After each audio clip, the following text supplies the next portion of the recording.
Do you feel self-conscious about your music or your art? Does the inner critic cripple you? Do you have writer's block? Maybe it's not that you don't have any ideas, maybe you have too many ideas. I want to share a workflow with you that has helped me make more music, be more creative, and feel more confident and satisfied with my work. It's helped me finish more music and be more creative with the music I'm making. It's helped me enjoy the process, and I'm happier with the end results. And it's really just to work as fast as I can while making music. I'm making decisions quickly without too much thought. Sometimes the very first idea that comes in my head is the one I stick with and go with, and I make it. And then once you make a decision, you react to that decision. And the next thing you do is a reaction to the last thing you do. But you can never move forward and build these things if you agonize over each decision.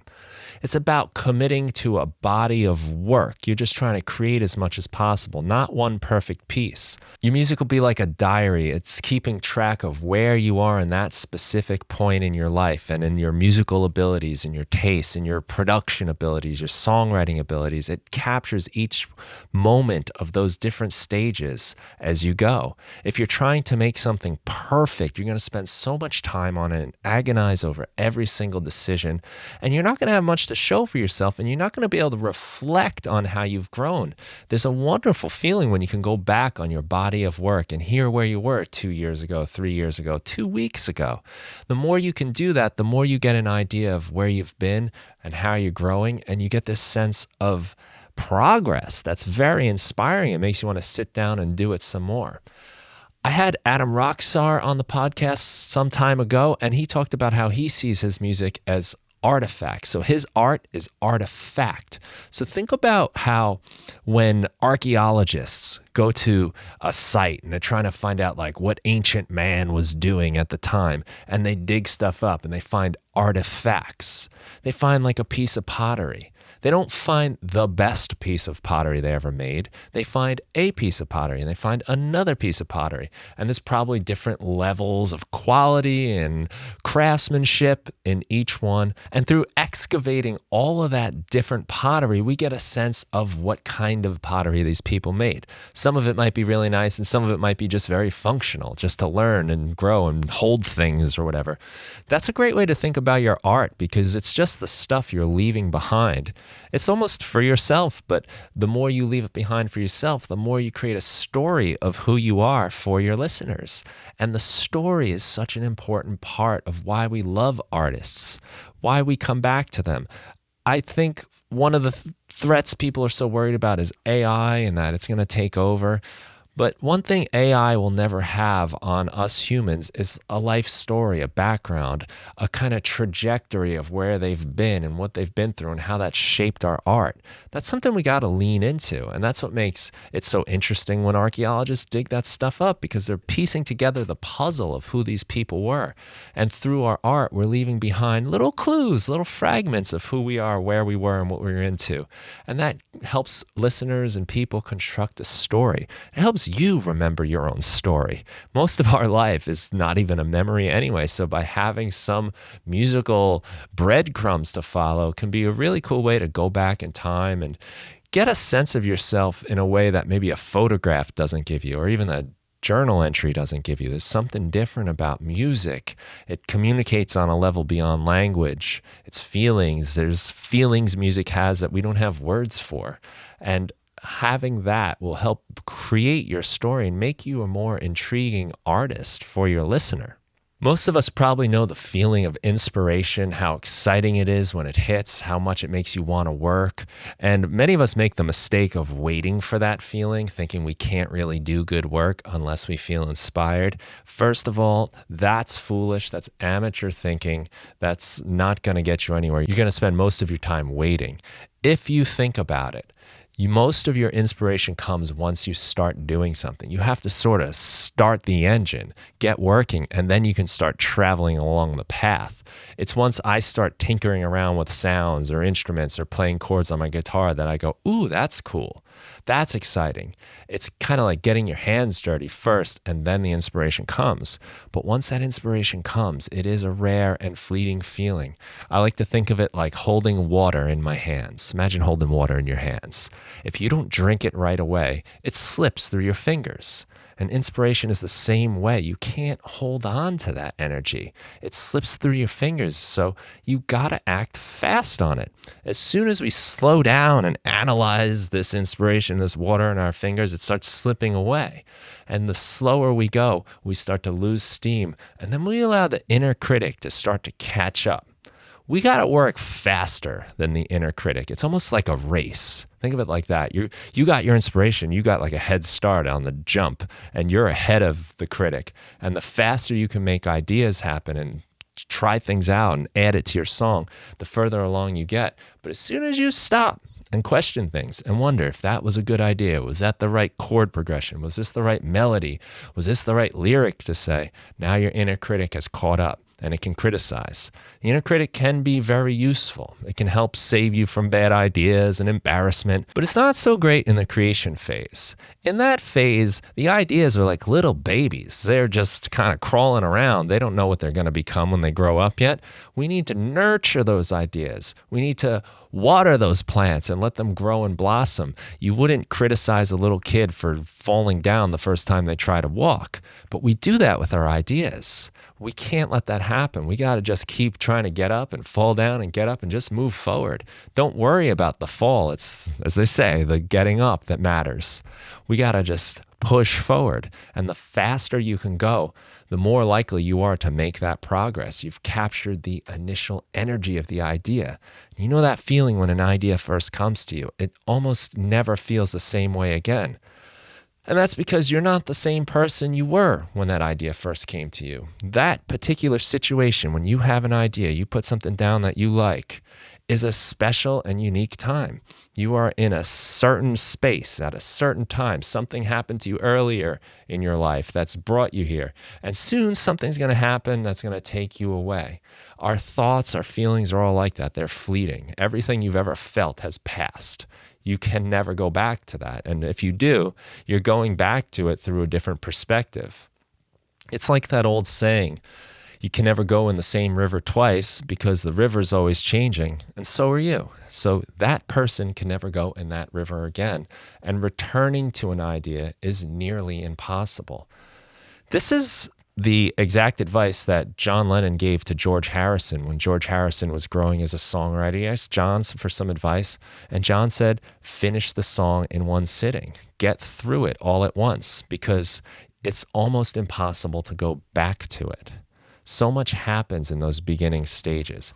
In fact, I kind of believe that really like 90% of an idea happens in the very initial stages. The big puzzle pieces get put in those early stages. And we want to sit down or stand up wherever you work and put those pieces together as fast as possible. Get them down, because every time you do, you're getting this picture clearer. Your music is getting clearer. You're narrowing your focus. And once you get done with that first 90%, then you can go work on the next 80%, which will be the editing phase. And then you can allow the critic to come in and focus on some details of mixing and things like that. But I would even say in those stages too, it pays to move fast, because you're going to just overthink things. We have access to infinite tools.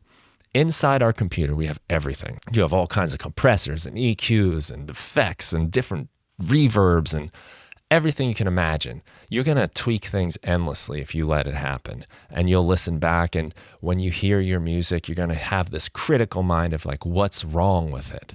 What do I need to fix?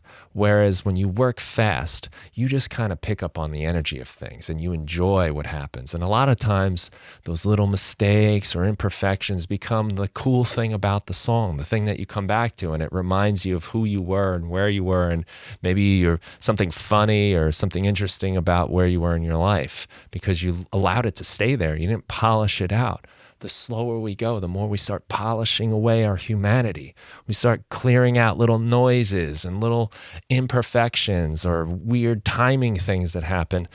And soon we get something that's kind of like boring and standardized and perfect and by the rules. And we don't need that anymore. We've got machines and AI that can create music like that for us now. We don't need any more of that kind of stuff. We need what you have, your own personal take on things. I'm not trying to say there isn't value in working hard and long on a project and spending some time to get things right. And you can learn a lot that way. And you might even be able to iron out a lot of the issues and develop new skills. But from my observation and my own personal experience, most people don't have the problem of rushing through their work too quickly.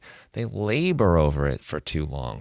They question everything. They get stuck. They don't know if this is the right answer. They don't know if this is the right way to do it. Did I EQ this right? Did I do that right? Did I pick the right change and progression? And all of these things just become these questions. But there are no right answers to these things. So you'll endlessly tweak things until you get there. And a lot of times I've found when I do that, I just kind of take away all the fun of the song. And I've done this many times where I've decided to really work on a track and get it just right and sculpt it. And I listen to what I have, and then I might go back to an early version, an early demo even, and just enjoy the demo much more because it has an energy to it. It has a spirit. It's inspired. It's not contrived. It's not this really like airbrushed, polished performance. It's raw. It's a human. It's an artifact of where I was in that moment. It's a moment in time. When you edit things to death, you no longer have a moment in time. You have all these little pieces stuck together that don't have any consistency and congruency to each other. Our emotions are fleeting, and we're trying to communicate emotions within music. And if we wait too long, we lose sight of what those feelings really were. And we start getting all these other ideas popping in. And the more you think about an idea you have, you've got this song and you want it to do this. And then you spend a little time thinking about it. It'd be cool if it could do that. And it'd be cool if it could do this. Oh, it could have a little part here. It does that. All of these little fantasies you have in your mind are these perfect ideas in fantasy land, right? It could do all these things. It could be such an amazing song. I just got to work on it. But as soon as you commit to these ideas, all these fantasies that are perfect become imperfect reality. And we're less satisfied with what we've done because we have all these other possibilities we could have had. We should have done that. We should have let it do this. We should have changed this, but we committed to this, and we can never have the same satisfaction in an idea. It almost pays not to think about it so much, because at the end, when you're done, you'll take it for what it is and not for all the things you thought it could be. And when people hear your music, they don't know all the things you thought it could be. They only know what it is. That's how they experience it. The curse of being the music producer is that you don't get to hear your music for the first time. And the longer you spend on the piece of music, the further you are from that initial impression. I've worked on songs for a long time and found like I know every single thing that's going to happen at every single moment. I'm not surprised at all.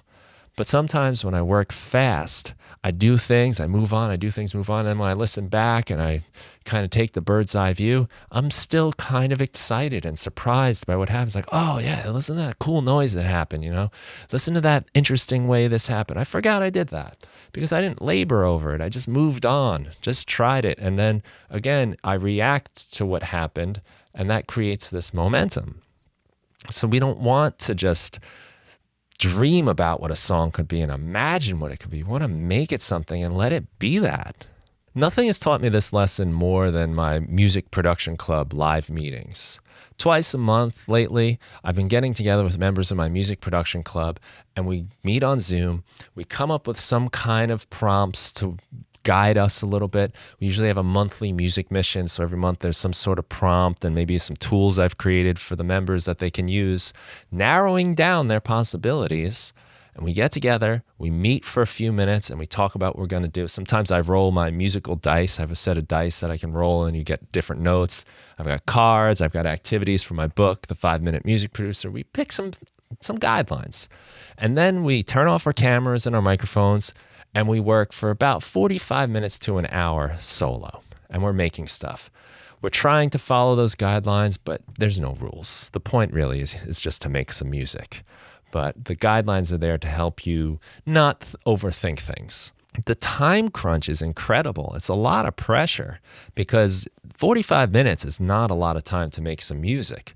And you know that after the 45 minutes are over, we're going to get back together and share what we've done. So, ironically, the pressure of that time crunch and trying to make something that you like in such a short amount of time actually relieves the pressure of making music because you have this built-in excuse of, well, I only had 45 minutes. This is the best I could do. This is all I came up with. So no matter what, when you share something, you're kind of off the hook. But the surprising thing that happens time and time again is that people create stuff they actually like because they're not thinking too hard about it. They're not questioning things. They might go with the random notes we've rolled, or they're just doing the exercise from the book. They're just going through the process and trying to do the best they can with it. They're not questioning it. They get an idea. Okay, I'm going with that. These are the chords I played. Those are the chords I'm going to use. This is the beat I programmed. This is the beat I'm going to use. We just move forward as fast as we can. And a lot of times, interesting things happen because we let it through. We let our personalities through. We're not spending time editing it. We're not questioning what's going to happen next and if we're doing the right thing or not. There's no time for that. It's great. And when we share things, we get feedback from each other, we get some commentary, and it helps us decide a little more if we want to continue with things, change things. We get some information from other people. And so often after these meetings, I get right back to work on what I was doing because I'm excited. Not only have I made something that I might think has some potential or was fun and I was in the moment with, but I also heard a whole bunch of other people do it and got the inspiration from them too. And there's really something special about having that kind of community around you and people that are excited about things. When other people are excited about things, it makes you excited about things. So sitting there and forcing myself to do this, and this happens in January as well, when we try to make a piece of music every single day, you just don't have a lot of time to worry about things. The inner critic cannot catch up to you for the speed you're working on. If I only have an hour to do something and I got to get it done by the end of that hour, I can't stop and think. I can't question it. And a lot of times I let things happen that I would never let happen normally. And a lot of times those are the things that I really like. I try weird experiments. I try to do things in another way because I want to have it happen fast. And I get lucky. Sometimes things fail. That's fine too. But there's always a learning process. And there's always something to walk away with. And I've got that artifact, that little breadcrumb about where I was on that very day. Very satisfying. The other place I see this working is with my band, Some Good Evil. We're a three-piece rock band. I play guitar and sing. We got a bass player who sings as well, and a drummer who sings too. And all of our songs are written together. So nobody's bringing songs to the band. We get together and we jam. And when we start to hear something we like, we kind of pursue it and we craft it into a song. And with these two guys, Alex and Chris, I have such a good relationship with them. We've been playing so long that we're so comfortable with each other that we're free to be bad. We don't have to worry about doing something good. We're just trying to create music. So we play things. I'm singing, I'm blabbering, I'm saying weird stuff I don't mean or don't feel or I really do feel. Things come out of your mouth and out of your fingers onto the guitar.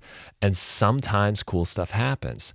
And this stuff would never happen if it wasn't for this freedom and this kind of urgency to get something together. Like if I hear Alex playing something on the bass, I'm going to try to figure out what I can play over it. I'm not going to say, hey, don't do that. That's not a good idea. I don't like that chord. I don't like that change. I don't like that beat. I just work with it. And then once we have that, now it's trying to sing over it. And I've been surprised time and time again about maybe ideas or beats or rhythms or stuff that I wasn't so jazzed about in the very beginning suddenly becoming songs that I really love. And they happen so fast that way that we don't have too much time to question it. We just roll on to the next section, roll on to the next part. Let's try this. Cool, go. Let's play it. And we're doing it. And as a result of that, we've got a lot of songs, a lot of cool ideas to choose from. And in the next probably few days, we're going to have our new EP, the Master Plan EP, come out. It's 4 songs. And even the way we recorded this was a very fast process. We did not overthink things. We just tried to work as quickly as we could. We got our drums. We didn't even use a click track. We found that that was just making us a little too critical. When we put that click on and played to it, we had to play perfectly in time. Now, in this recording, we just played the way we normally play. We got the drums good. Then we added the bass and the guitars. We did our overdubs, but since the drums weren't so perfect, it meant everything else had a little bit more freedom too. And the drumming is great, don't get me wrong, but it's not to the grid. It wouldn't be on a strict tempo and it fluctuates a little bit, but that's emotional. And that's what we did on that day. And we've captured that. Whereas when we record to the grid, it's this like perfect thing. And now the bass has to be perfect. And if I'm a little bit off on the guitar, it sounds weird. My vocals, if they're not right in tune, you really notice it because everything else is right where it's supposed to be. And a lot of times when we listen back to those things, they just don't have the same emotional impact as the stuff we've been doing lately that's a little bit more loose, a little bit more personality. And again, to bring it back to like AI and where music has been going and everything's so polished and perfect, it's so refreshing to me, at least. And this is biased because I'm in the band, but it's so refreshing to hear music that has like a moment in time and an emotion to it. And it would be different if we did it again tomorrow. It's got personality and character, and it's a real good idea of where the band is today. And that's why I'm so excited about the EP, and I've had so much fun making it. Whereas other stuff we've done, which I still love, was much more labored upon. And when I listen to it, was that right? Did we do that right? Whereas when I listen to this stuff, it's like, hey, that just felt good. And yeah, it was cool that went a little weird at that part, but it worked for the song and it worked for the emotion that we're trying to create. Again, it even helped us develop our songs and get them written faster because we're trying to move fast. So it forced me to write lyrics faster and get things down and really just capture the ideas more instead of trying to capture them perfectly. And it makes for just a much more satisfying experience, both while creating and while listening back. Think about yourself and other people you might know that make music. How many of them have been sitting on ideas? How many ideas have you been sitting on and working on for ages that one day you're going to get out once it's good enough, once you this? And then when you start thinking that way, you wonder if you need a new piece of gear, a new plugin, a new computer, something. You got to take a new course, watch a new video before you can move on. It just gets you stuck in this cycle of not ever finishing things. And so many people don't get there. And it's really sad because you have a unique voice. Every single one of us has a unique voice. If every musician in the world sat down and made music right now, no one would make the same thing as you. All the micro, tiny decisions, the big decisions, every little thing will have a little bit of your own personal stamp on it. Your own individual personality and characteristics would make their way into every tiny decision you make. Add those up, and the end result is just infinitely complex and unique. And this is important because we've got things now like our AI that can do this stuff and make music. And they're pumping stuff out like crazy, and it's all built off of stuff that has already existed, and your voice is not getting heard because of it. We need to take advantage of this and make stuff as much as possible.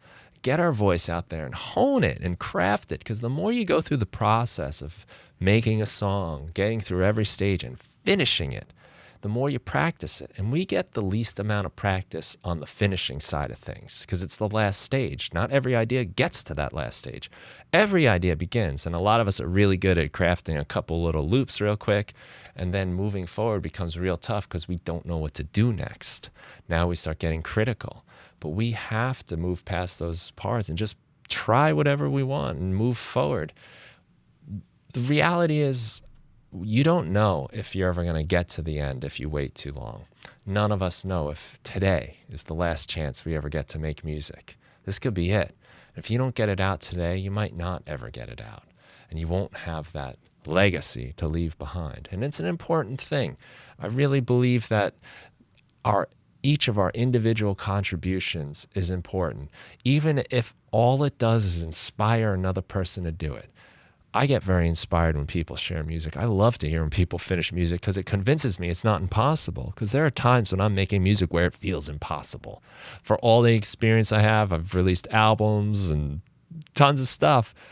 Every time is difficult. So I need every kind of encouragement and every piece of evidence I can to show me that is possible. So even if all you're doing is convincing the next person that it's possible, that's valuable. But I don't think that's where it ends. I think that you're also showing them like, hey, you could do this. You could do it this way. You could try that. You can use this chord or make that melody or put that sound here. It doesn't have to do it this way or that way. You're just giving people ideas, and that's a really valuable thing. And finally, one thing that's really cool about having a body of work of music, because you've worked fast and you've got things done and you've left it behind and moved on to the next thing, is that every time you come back to your music and listen to it, just like the river, you're different. So you get this whole other perspective on your music. It's crazy to listen to stuff you've made a few years ago and feel something different than what you had initially felt. It's the beauty of art, is that it starts with the creator, but once it goes out there, the meaning is up for grabs. Everybody interprets it in their own way, including the artist. So stuff you might have made when you were in your teenage years or early 20s feels a lot different 5, 6 years later, sometimes even 5 days later. You start to see things about yourself that maybe you didn't see before. You start to get an idea of who you are. And it's so inspiring. It makes you want to continue working. Something pretty funny just occurred to me as I'm editing this episode here, is that I've been planning this episode for a long time. I've been thinking about what I could do to make it better, some ideas, some stories to tell, and it's taken me months to do it. And it's a perfect example of why you have to work fast, because the longer you take to work on something, the more likely it will never happen. And this one almost slipped through the cracks, but thankfully I've got it together. So a funny irony here, you just got to work fast. I'm going to leave it at that. I really appreciate you listening and watching the Music Production Podcast. Thanks for coming along on these journeys and being there and being people I can talk to about this stuff, because it's a constant battle. It's hard. And to think about this stuff and try to verbalize it and analyze how I feel has been super important to me. And I hope it matters to you a little bit. But more than anything, I just really want you to make stuff, create, finish ideas, move forward, go to the next thing, develop, grow. I think it's one of those like ripples in the pond thing, where if all of us musicians and artists could get that sense of satisfaction and that sense of fulfillment from having this body of work, the world would probably be a little bit of a nicer place, a little less frustration, a little more compassion, all that kind of stuff. That's a kind of big dream, I guess, in a lot of ways. But I think there's some truth to it, because I know the feeling and I see it in other people's eyes when they create and they're proud of their work and they can see the progress because they've been doing the work. It's really hard to see the progress if you don't ever finish the work or you belabor it too long. So work fast, make a body of work, just put stuff out, create, grow, have fun doing it. And thanks for listening. Have a great day. I'm Brian Funk. Take care.